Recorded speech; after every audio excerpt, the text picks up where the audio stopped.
Subscribe करें हमारे YouTube channel साधना gold को और पाएं वीडियोस सबसे पहले। बेल आइकन दबाना ना भूलें। कार्तिकेय स्वामी की उत्पत्ति कैसे हुई वो महाभारत के आधार पर मैं बताऊंगा। जो अभी महाभारत की कथा चल रही है, ये कथा मैं मूल ग्रंथ के आधार पर ही करता हूँ। आपने कहीं कोई नाटक देखा हो या कहीं कोई सीरियलो देखी हो तो उसमें तो थोड़ा मनोरंजन के लिए बढ़ाया घटाया होता है। इसमें तो जो मूल में मूल कथा जो होती है वही मैं आपको सुना रहा हूं। तो अग्निदेव थे। अग्निदेव को सप्तर्षियों की पत्नियों को देखकर मोह हो गया। अग्निदेव को सप्तर्षियों की पत्नियों को प्राप्त करना चाहते थे अग्निदेव, किंतु मिल नहीं रही थी। तो प्रेम हो गया था, मिल नहीं रही थी, तो अग्निदेव ने देह त्याग करने का सोचा कि मैं शरीर का त्याग कर दूंगा। ये जब कथा हम सुनते हैं तो ऐसा लगता है कि ये पहले से चली आ रही है। जब कोई प्रेम में सफल नहीं होते हैं तो देह त्याग करने के लिए तैयार हो जाते हैं। तो अग्निदेव भी देह त्याग करने के लिए तैयार हो गए, प्रेम में सफल नहीं हुए। काम संतप्त हृदयो देह त्याग विनिश्चितः। श्लोक के साथ, क्योंकि मूल जो बात होती है तो प्रमाण के साथ पेश करना चाहिए। काम संतप्त हृदयो देह त्याग विनिश्चितः अलाभे ब्राह्मण स्त्रीणाम अग्निर्वनमुपागमत्। तो सप्तर्षियों की पत्नी प्राप्त नहीं हुई तो अग्निदेव वन में चले गए। वैशंपायन कहते हैं कि जन्मेजय, एक दक्ष की पुत्री थी जिसका नाम था स्वाहा। स्वाहा पहले से ही अग्निदेव को अपना पति बनाना चाहती थी। स्वाहा को अग्निदेव नहीं मिल रहे थे, अग्निदेव को सप्तर्षियों की पत्नी नहीं मिल रही थी। ये दुनिया में एक दुख का कारण यही होता है कि जो मिला है उसमें किसी को सुख नहीं है, नहीं मिला है उसके लिए दुखी होते रहते हैं। तो दक्षपुत्री स्वाहा ने सोचा, जो हम आहुतियां देते हैं ना, स्वाहा स्वाहा, यही स्वाहा। तो स्वाहा ने सोचा कि अब अवसर है अग्निदेव को प्राप्त करने का। अग्निदेव वन में गए थे तो अग्नि को काम मोहित जानकर स्वाहा ने सोचा कि मैं सप्तर्षियों की पत्नियों का रूप धारण करके मेरी भी मनोकामना पूर्ण करूंगी और अग्निदेव की भी इच्छा पूर्ण करूंगी। सप्तर्षियों की पत्नियों का रूप में धारण करूंगी तो मेरी जो अग्निदेव से मिलने की इच्छा है वो भी पूरी हो जाएगी और अग्निदेव को सप्तर्षि पत्नियों को मिलने की इच्छा है वो भी पूरी हो जाएगी। तो सबसे पहले अंगिरा पत्नी शिवा का रूप धारण किया स्वाहा ने और अग्निदेव के पास गई। स्वाहा ने कहा कि मैं अंगिरा पत्नी शिवा हूं और अन्य ऋषि पत्नियां भी तुमसे प्यार करती है। मेरी सखियों ने मुझे तुम्हारे पास भेजा है, ऐसा स्वाहा ने कहा। तो अग्निदेव से समागम हुआ। अग्नि से समागम करके अग्निदेव का जो वीर्य था वो हाथ में लेकर ये स्वाहा चली गई। एक पर्वत पर सुवर्णमय कुंड था, वो कुंड में अग्निदेव का वीर्य स्थापित कर दिया। इस तरह से ऋषि पत्नियों में से 6 ऋषि पत्नियों का रूप धारण कर करके स्वाहा गई और अग्निदेव का वीर्य लाकर ये सुवर्णमयी जो कुंड था वो कुंड में स्थापित कर देती थी।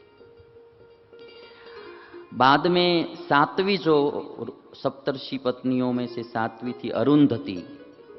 अरुंधति की तपस्या और पति सेवा के कारण स्वाहा उसका रूप धारण नहीं कर सकी। अरुंधति पतिव्रता थी और तपस्या भी थी, पति की सेवा बहुत करती थी, तो स्वाहा उसका रूप धारण नहीं कर सकी। तो अब 6 पत्नियों का रूप धारण करके स्वाहा गई और अग्निदेव का वीर्य एक कुंड में स्थापित किया। महाभारत में ऐसा लिखा है कि प्रतिपदा के दिन वीर्य कुंड में डाला, द्वितीया को गर्भ अभिव्यक्त हुआ और तृतीया को शिशु तैयार हो गया। 3 ही दिन, 9 मास की कोई देरी नहीं, तीसरे दिन बालक तैयार हो गया। चतुर्थी को अंग उपांग से संपन्न हो गया, एकदम अंग उपांग से संपन्न हो गया। और वो जो बालक था 4 दिन में, तो उसको 6 सिर और 12 नेत्र, कान और भुजाएं थी, क्योंकि 6 माताओं का ये संयोग होने से 6 सब उत्पन्न हुआ। महाभारत में ये 4 दिन की बात बताई गई है कि ये हो गया। बहुत सी बातें शास्त्रों में बताई गई है। जैसे जैसे विज्ञान इस मार्ग पर काम करते करते आगे बढ़ेगा और संशोधन करके सिद्ध करके देगा, तब हम सबको पता चलेगा कि ये बात तो हमारे शास्त्रों में ऋषि मुनियों ने पहले से लिखी हुई थी, है ना। मैंने कई बार कहा है कि जैसे भागवत के 9वें स्कंद में पुरुष में से स्त्री, स्त्री में से पुरुष बनाने की बात आती है, एक ही जन्म में पुरुष में से नारी बन जाती है, नारी में से पुरुष बन जाता है। तो आज से 50-100 साल पहले आप वो विचार करेंगे तो ये लगेगा कि शास्त्रों में सब गलत बातें ही लिखी। ऐसा तो हो सकता है, पुरुष में से नारी बन जाती है, नारी में से पुरुष बन जाता है, ये कैसे बन सकता है, वो विचार रहेगा। किंतु आज अब साइंस ये काम सिद्ध करके दे रहा है ना। आज पुरुषों में से नारी भी बनती है, नारी में से पुरुष भी बनते जा रहे हैं। कोई किसी को ऐसा लगता है कि अब पुरुष के शरीर में आनंद नहीं आ रहा है, नारी बन जाना है, तो नारी बन जाती है। और नारी को लगता है कि अब नारी के शरीर में अच्छा नहीं लगता है, केवल समकक्ष ही नहीं पुरुष ही बन जाना है, तो वो पुरुष भी बन जाती है। तो अभी ये हो रहा है, तो आपको लगेगा कि शास्त्र में तो ये बात पहले से लिखी है। अब सब यंत्र से हो रहा है, तब सब मंत्र से होता था। हिंदुस्तान के शास्त्रों में सभी बातें लिखी हुई है। जैसे जैसे संशोधन होगा, विज्ञान आगे बढ़ेगा, वैसे वैसे पता चलेगा कि ये बात तो पहले से ही हमारे शास्त्रों में लिखी थी। विमान की बातें आप देखो, अभी हमारे हीरा का उद्योग चल रहा है सूरत में। हमारे वालजी भाई केसरी एक बार कहते थे कि उन्होंने तो डायमंड में बहुत रिसर्च किया, बड़ी फैक्ट्री चलाते थे डायमंड की।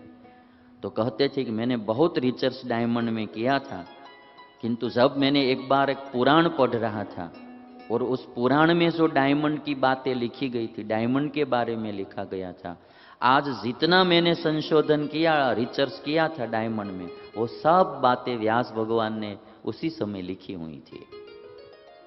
तो जैसे जैसे ज्ञान बढ़ेगा लोगों का, तो पता चलेगा।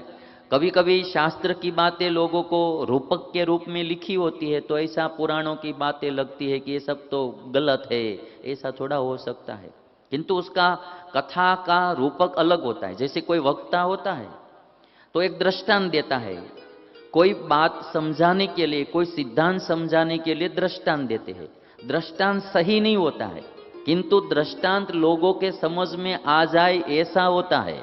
वो दृष्टांत देकर क्या करते हैं, मूल बात को समझाना है। पुराणों की कथा में कई कथा ऐसी भी है, एक रूपक के द्वारा मूल सिद्धांत उनको समझाना है। और ऐसा इंटरेस्टिंग दृष्टांत वो रूपक बनाएंगे तो लोगों को कथा सुनने में थोड़ा रस रहेगा और मूल बात समझ पाएंगे। तो आज 4 दिन में बच्चा तैयार हो गया। उस दिव्य बालक का जात कर्म आदि जो संस्कार है, वो सब विश्वामित्र मुनि ने संस्कार किया। कार्तिकेय स्वामी का पूरा संस्कार, जात कर्म संस्कार आदि ये विश्वामित्र मुनि ने किया। लोगों की बातें सुनकर सप्तर्षियों ने अरुंधति के सिवा अन्य जो 6 पत्नियां थी उनका त्याग कर दिया, क्योंकि अग्निदेव के पास गई, लोगों ने तो बातें शुरू कर दी कि ये पत्नियां तो अग्निदेव के पास गई थी, तो सभी ने त्याग कर दिया। स्वाहा ने जाकर कहा कि भाई ये जो पुत्र है वो ऋषि पत्नियों का पुत्र नहीं है, ये मेरा पुत्र है, मैं गई थी, किंतु उसकी बात पर किसी ने विश्वास किया नहीं।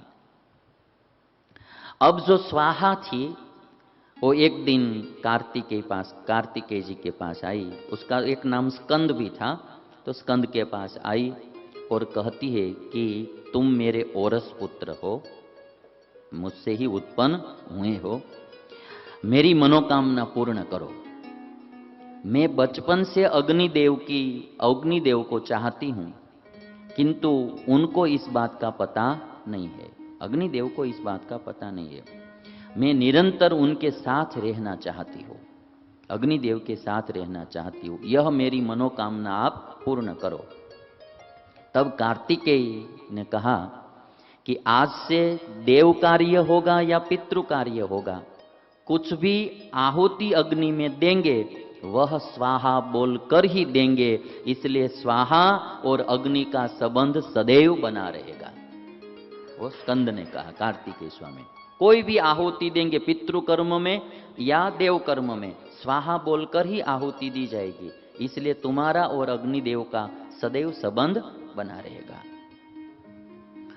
अब महाभारत में ये बात लिखी कि कार्तिक स्वामी की उत्पत्ति तो अग्नि और स्वाहा से उत्पन्न हुए, तो अभी शंकर पुत्र कहां से हुए?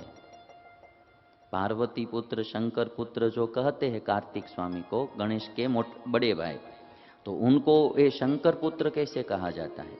तो महाभारत में लिखा है, अनुप्रविश्य रुद्रेण वह्निं जातो ह्ययं शिशुः तत्र जातः ततस्कंदो रुद्रसूनुस्ततो भवत्। अनुप्रविश्य रुद्रेण वह्निं जातो ह्ययं शिशुः, अग्निदेव में रुद्र ने प्रवेश किया था, शंकर ने प्रवेश किया था, और इसीलिए ये शंकर का पुत्र भी है।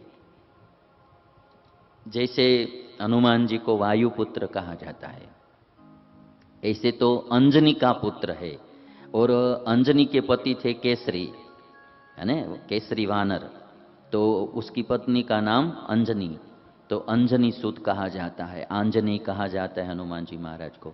किंतु वायुदेव ने केवल स्पर्श किया था अंजना का, तो भी वायुपुत्र हनुमान जी, क्योंकि उनकी शक्ति उसमें आ गई थी। वैसे अग्निदेव में शंकर दादा ने प्रवेश किया था, तो जो शक्ति थी वो शंकर दादा की भी इसमें आई, इसीलिए शंकर पुत्र भी कहे जाते हैं। ब्रह्मा जी ने भी कार्तिक स्वामी को कहा, क्या कहा? रुद्रेणाग्निं समाविश्य, ब्रह्मा जी कहते हैं रुद्रेण अग्निं समाविश्य स्वाहाम आविश्य चोमया, और स्वाहा में उमा ने प्रवेश किया था, पार्वती ने प्रवेश किया था, अग्नि में रुद्र ने प्रवेश किया था, और स्वाहा में उमा ने प्रवेश किया था, पार्वती ने प्रवेश किया था। रुद्रेणाग्निं समाविश्य स्वाहामाविश्य चोमया हितार्थं सर्वलोकानां जातः त्वं अपराजितः, और इसीलिए लोक के हित के लिए तुम प्रकट हुए हो और तुम अपराजित रहोगे।